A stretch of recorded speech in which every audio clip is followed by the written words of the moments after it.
Hello YouTubers. I thought as a little break between all of the daytime samples that I would take you through a little walkthrough of the ZX5. What I'll do is I'll just sort of show you the various different elements of the camera and then go through all the settings. So we'll start off with the side. Here you can see that there is the HDMI socket and the USB socket. In the middle of these two sockets, as you can see, there is a reset button. Now I've had a look in the manual and it says that if you have any problems with the camera, like it won't turn on, they say to put a pin in that reset hole and it should reset the camera back to factory defaults, I would imagine. And then on the bottom, I think that might be a speaker, I'm not sure. And you've got the tripod mount and the lanyard fixture on there. Then here we've got where the SD card goes in, and there she is.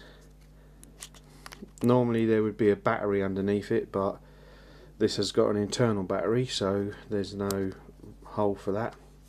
And then at the top you have the power on button. Around the front we have the lens. See if I can get a better picture of that. There we go. The autofocus lens, and it says DIS, which is the digital image stabilization.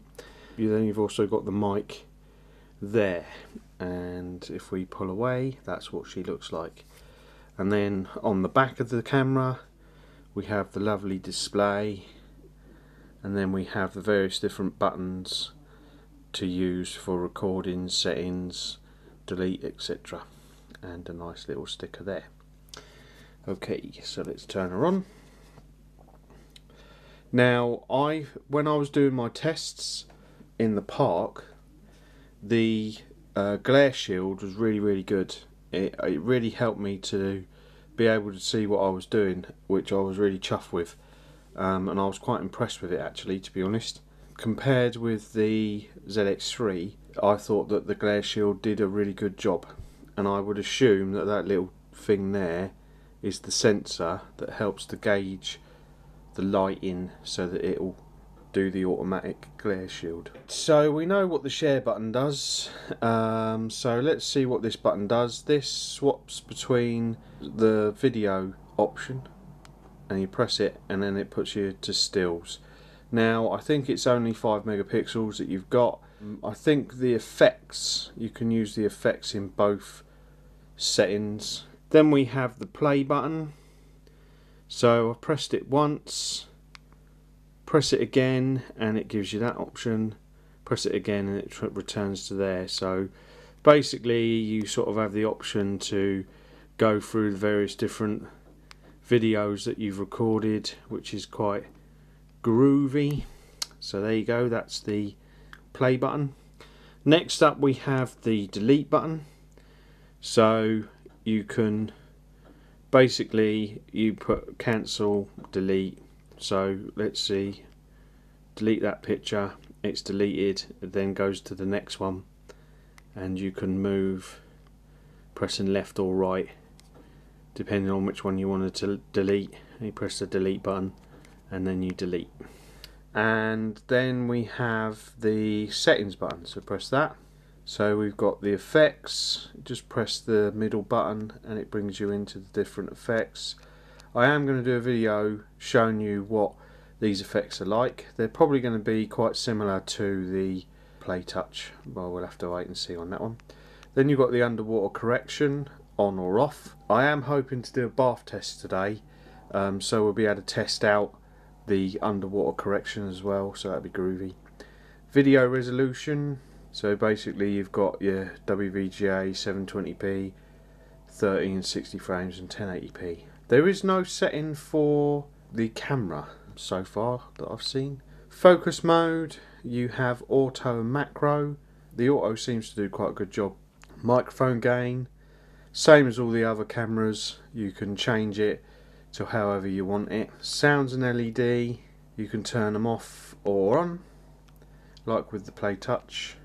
LCD brightness and glare shield, So you can turn the automatic off and then set it to whatever you want.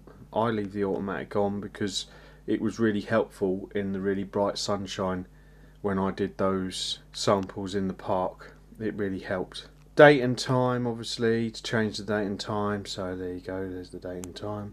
Next, the share settings, which I've touched on before. Video output, NTSC or PAL, like with all the previous models. Language, obviously you can change the language. Various different languages, quite a few by the looks of it, which is groovy. Reset settings, obviously I don't want to do that. Format memory card, I don't want to do that either. And then about. So let's have a look at the about. 1.01 firmware, which I think is the latest, and the software version. So there you go, that's a little walk around of the Kodak ZX5. The battery life I have been quite impressed with, but then I did read that the battery life was meant to be a lot better than the ZX3. I am going to do a battery life test where I just leave it to record fully charged in 720p just to see how long you get out of it. Some people have been saying sort of just over 2 hours. Whether that's true or not, I don't know. And I suppose it's all dependent on what sort of settings you put it in. Like I say, I'm going to try and do a bath test today, which I am a bit worried about. Even though this is meant to be a waterproof camera, you know, there is still part of me that worries about whether it's actually going to work. But then, you know, I was sort of like that with the other playsport, so you know, it should be alright. And what I'm going to do is, I think I'll do a comparison between the two, the ZX5 and the ZX3, and I'll put them in.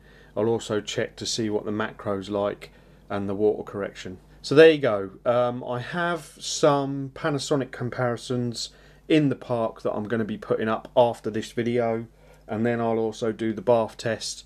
I'm also going to try and get to the river to see if I can do a test at the river. And I'm also going to fill up that little blue boat to do a water test with that as well, because I have noticed that there isn't many water tests that are on YouTube yet. So there you go, that's my little video. Hope it's helped, and I hope you're enjoying these tests, and I shall do some more later on. Okay, bye bye for now.